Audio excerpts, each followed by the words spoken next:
This kitty corner fireplace is going to be done with Desert Creek Mosaic. So what I've done is I always wash all my stone because the front and back of them are very dusty in the palette, and I lay it out.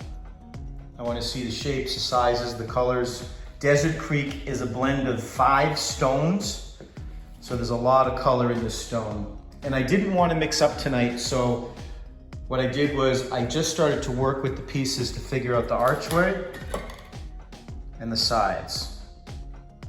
So tomorrow I can start setting that. And now when it comes to an arch, there's your keystone. You always want a keystone in the arch. Wider at the top, slightly narrower at the bottom.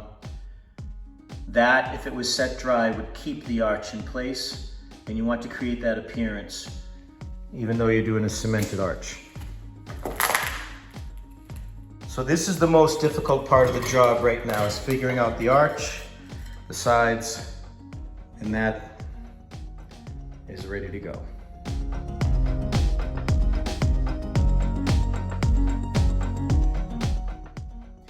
When I mix up my cements for thin veneer, this is what I do. Arctic 77 in one bucket, small quantities, and then I have my Type S cement, or you can go with the Type N.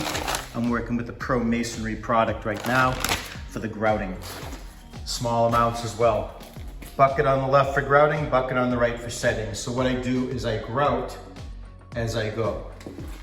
Arctic goes in the back, right on the wall, then on the back of the stone. Then I put the Type S cement or the grouting cement on top of the stone, set the next stone, squeeze it together. I'm not a big fan of bagging joints. I like to tighten up my joint, and I'm not a big fan of dry fits.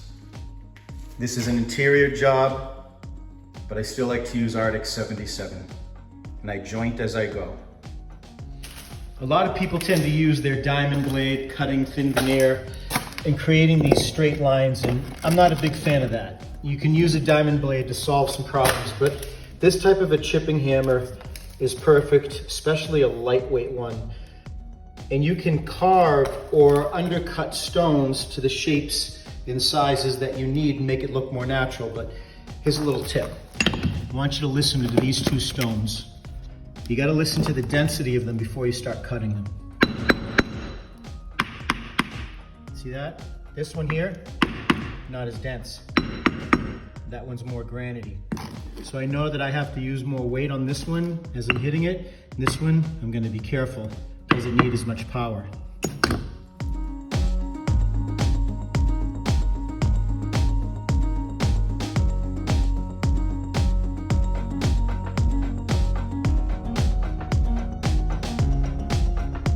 I just have to show you guys this stone. This is my favorite stone in here. It's a blend of 5 stones, but anyway, look at this gray stone. And then it has this striation through it. It's like a vein.